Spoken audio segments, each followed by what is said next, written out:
Bien dans mon immeuble, avec Loiselet et Desgremont présente. Sud Radio, les incontournables de la copropriété, Thomas Binet. Et nous sommes avec notre consultant Philippe Loiselet, patron de Loiselet Desgremont, qui nous informe tous les vendredis soirs sur tous les sujets liés à la copropriété et plus précisément aujourd'hui sur l'installation de défibrillateurs cardiaques dans les parties communes d'un immeuble. Je crois que ce sujet des défibrillateurs vous tient, si j'ose dire, mon cher Philippe, particulièrement à cœur.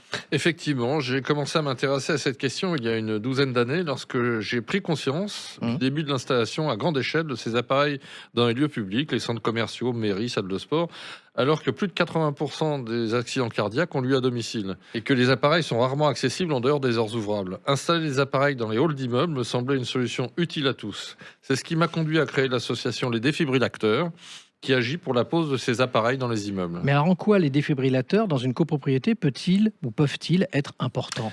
Quel que soit le lieu où il est installé, un défibrillateur cardiaque automatisé externe, un DAE, est un outil qui peut être utile à tous. Les arrêts cardiaques peuvent survenir à tout moment et il faut savoir que les chances de survie diminuent de 7 à 10% chaque minute qui passe sans intervention.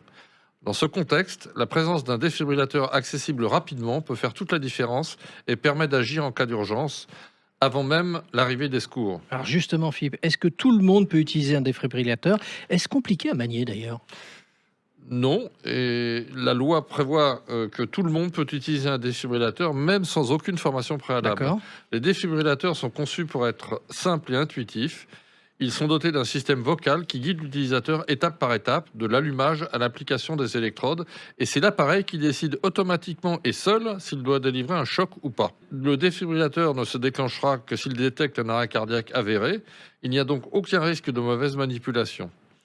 C'est cette sécurité et cette simplicité qui en font un équipement accessible à tous, même en situation de stress. Mais il est toutefois recommandé de sensibiliser les résidents à l'emplacement et à l'utilisation de l'appareil pour que chacun se sente à l'aise en cas d'urgence. Notons aussi que les appareils peuvent désormais être connectés, ce qui augmente encore leur efficacité. Alors il y a un coût forcément, ce qui n'a pas de prix. Il y a un coût, comme on dit. Est-ce que c'est un investissement accessible pour une copropriété ? En fonction de ses fonctionnalités, le prix d'un appareil standard se situe entre 1 000 et 2 000 euros. Pour une trentaine de logements, ça représente une dépense d'environ 30 à 50 euros par personne.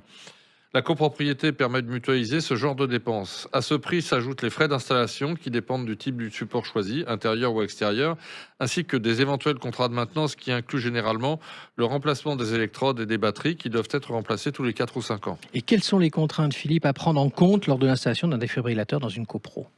Tout d'abord, l'emplacement. Oui. Il faut choisir un lieu facilement accessible à tous les résidents. Un hall d'entrée ou un couloir central peuvent être une bonne option. Si le défibrillateur est installé à l'extérieur, il faut prévoir une protection contre les intempéries, mais aussi contre le vol ou les actes de vandalisme. Il existe des boîtiers sécurisés avec alarme et caméra qui découragent ces types de comportements. Il faut également prévoir une maintenance régulière pour que le défibrillateur soit toujours fonctionnel. Cela inclut la vérification des batteries et des électrodes ainsi que la conformité aux normes en vigueur. Il est recommandé de mettre en place un responsable désigné au sein du conseil syndical et de confier la maintenance à un prestataire spécialisé.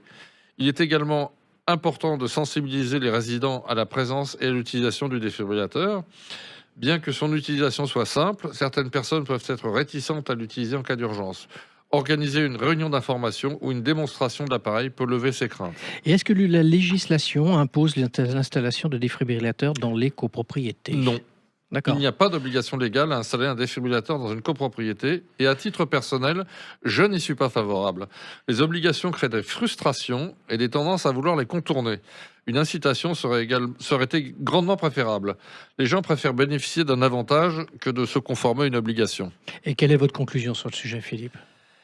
Eh bien, je dirais que l'installation d'un défibrillateur est un acte de prévention qui peut vraiment sauver des vies.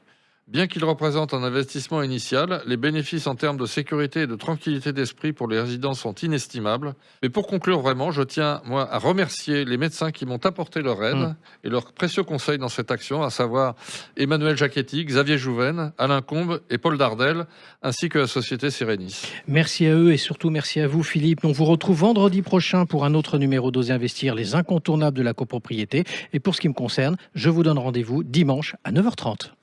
Sud Radio, les incontournables de la copropriété, Thomas Binet.